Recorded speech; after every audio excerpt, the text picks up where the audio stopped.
Assalamualaikum warahmatullahi wabarakatuh. Sahabat dimanapun berada, mari kita bangun keluarga kita berlandaskan sebuah sikap yang penuh dengan kasih sayang.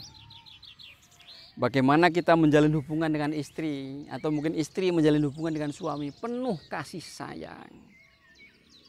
Termasuk hal yang penting adalah juga membangun hubungan dengan anak-anak kita. Mari kita dampingi, kita bina, kita didik anak-anak kita dengan penuh kasih sayang. Meskipun ada di antara mereka barangkali mungkin melakukan hal-hal yang mungkin tidak sesuai dengan apa yang kita ajarkan. Tidak perlu kita mudah emosi, marah, begitu, mengedepankan marah. Apalagi mungkin sampai menghajar anak, jangan sampai.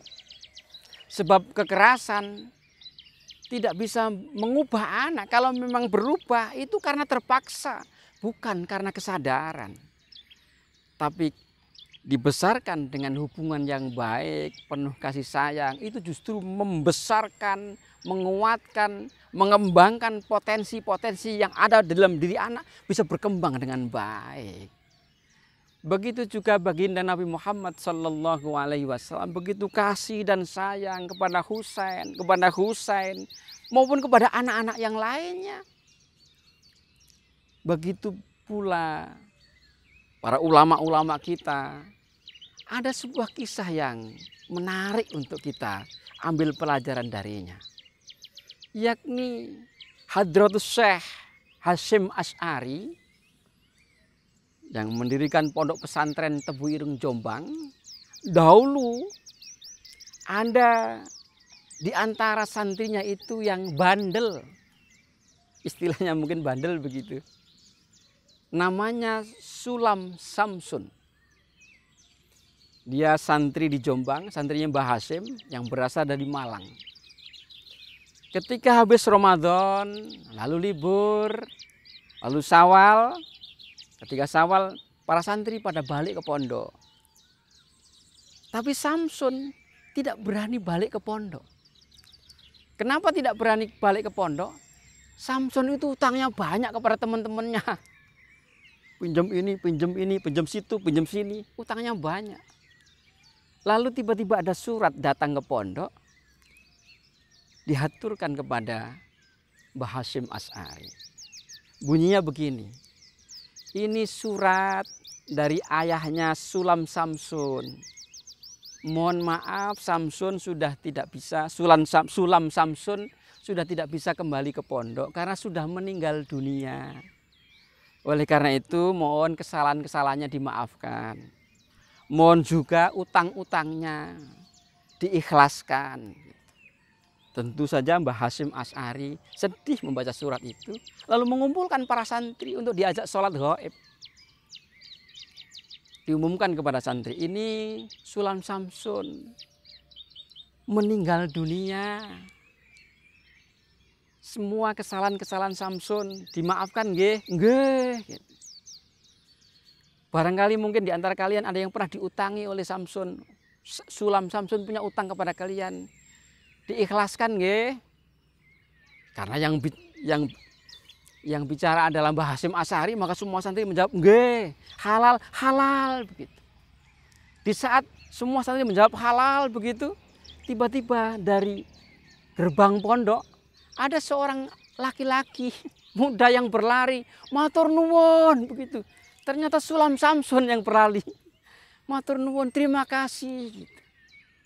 Sahabat dimanapun berada, apakah Hadratus Syekh Hasyim Asy'ari, Mbah Hasyim marah diperlakukan begitu oleh santrinya yang bernama Sulam Samsun?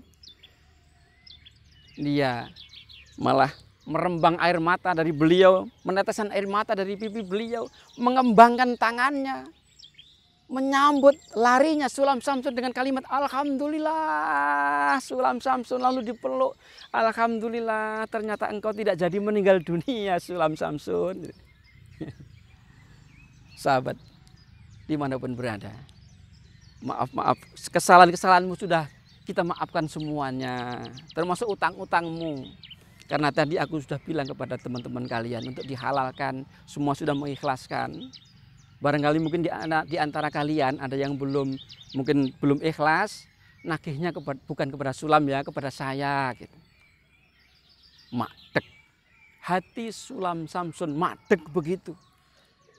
Karena dia menyadari kelakuannya begitu, tapi tetap diperlakukan dengan penuh kasih sayang oleh Mbah Hashim. Maka dia malu ketika akan berbuat nakal lagi. Seketika itu dia berubah. Maka Sulam Samsun bandelnya berubah, berkurang sedikit demi sedikit. Akhirnya menjadi anak yang baik dan lulus menjadi santri yang baik dan akhirnya menjadi seorang kiai di Malang. Sahabat, dimanapun berada, demikianlah Nabi Muhammad SAW, para ulama, salafus soleh, begitu juga para kiai-kiai kita mendidik santri-santrinya dengan penuh kasih sayang. Ketika saya mondok di Jombang, saya masih teringat betul betapa kiai saya, Yai Muslih, tidak pernah marah kepada santri. Ketika jam 3, kita hafal langkah-langkah kakinya karena pakai bakia. Tek, tek, tek. Di setiap kamar itu ketukannya hanya tek, tek, tek. Kang, ayo sholat. Sudah pindah ke kamar yang lainnya. Tidak sampai dibangun enggak. Dan para santri sudah paham, semuanya bangun. Dengan singkap lembutnya seperti itu. Suatu hari saya melakukan kesalahan. Saya itu kan suka dengan bela diri.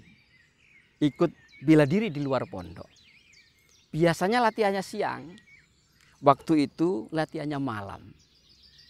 Ketika mau pamit bilang kepada keamanan, waktu itu keamanan namanya Pak Samsul, brewok begitu.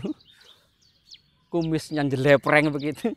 Saya takut khawatir tidak diizinkan. Lalu saya keluar dari kamar. Di kamar itu ada jendela, saya lompat jendela, lalu lompat tembok untuk mengikuti kegiatan itu. Malam-malam. Dan mulangnya juga malam-malam. Diam-diam saya melompat tembok pondok, masuk ke kamar lagi lewat jendela. Dan saya tolah-toleh, yakin tidak ada yang tahu.